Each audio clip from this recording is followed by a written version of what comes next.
It's easy to take for granted the speed and efficiency of today's modern firefighters. Fortunately, visitors to the Fort Wayne Firefighters Museum can get an idea of how this storied profession came to be. It is a museum that chronicles the history of not just the Fort Wayne Fire Department, but the fire service in general, from the 1800s up through present day. What we hope that people take away when they do come in here is to learn a little bit about our history, how far our firefighters have come, what they went through in the early days to get to where we are today. In fact, many Fort Wayne firefighters' paths went through this very building. The building itself was originally built in 1893 as a two-bay station, and then the west side was added on in 1907, another two bays on the west side. At its peak, there were 12 horses in this station. Of course, the motorized came in, the horses all left, and it was an active station until 1972. Strolling through this firehouse-turned-museum, you can encounter more than 200 years of firefighting technology. So the oldest equipment we have is hand pumpers, which is what the first fire trucks were. They were hand pumpers that were used from 1700s into the mid-1800s. They were pushed to the fire by the firemen. 10 guys would get on each side and literally hand pump the unit to get the water to flow through. And as long as they wanted water, they had to pump that hand pumper. If they stopped, the water stopped. So then when the steam engines came in, that was a huge advancement in the fire service. They could pump multiple lines. They were bigger pumps, and instead of having manpower to pump it, it was done by the steam.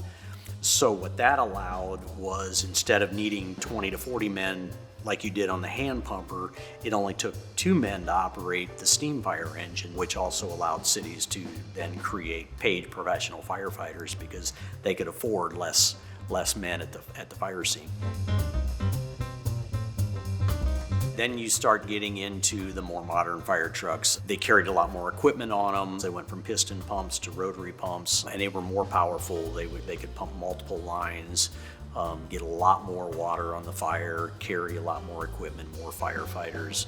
They were still different from today. They didn't have roofs on them. They were open cabs and didn't really carry as much stuff as we have today. But there's much more to see here than just fire engines. The alarm room is dedicated to, you guessed it, the history of fire alarms. In the 1870s, they would have been using street boxes, and this is an example of a street box. So if you had an emergency, you ran down to the local corner and you would go to one of these boxes, open it up, flip that, and then wait, because the firemen were going to respond to that corner. Every box had a different number, and in the station, this would tick out that number and it would ring on a gong in the station 1 time, 3 times, 2 times. And then the firefighters would look that number up in their card catalog, find 132, which, box 132, and it told them what street corner it was on, who responded on the first, second, and third alarm. There's also a wing of the museum dedicated to advancements in protecting firefighters themselves. Originally, they stood outside and threw water on the building from the outside if they could. They went in a little bit. If it was just a room, 1 or 2 rooms, they could get close, but they threw water in. Whereas today, we go after the fire. We will go into the buildings, go into the structures, and try to find the seat of the fire and get as close to it as we can and get water on it as fast as we can to protect the rest of the building. On top of his duties at the museum, Dennis Gear is a full-time Fort Wayne firefighter and is in his 35th year of service. And so, for him, these vehicles and artifacts are a vital connection to the past.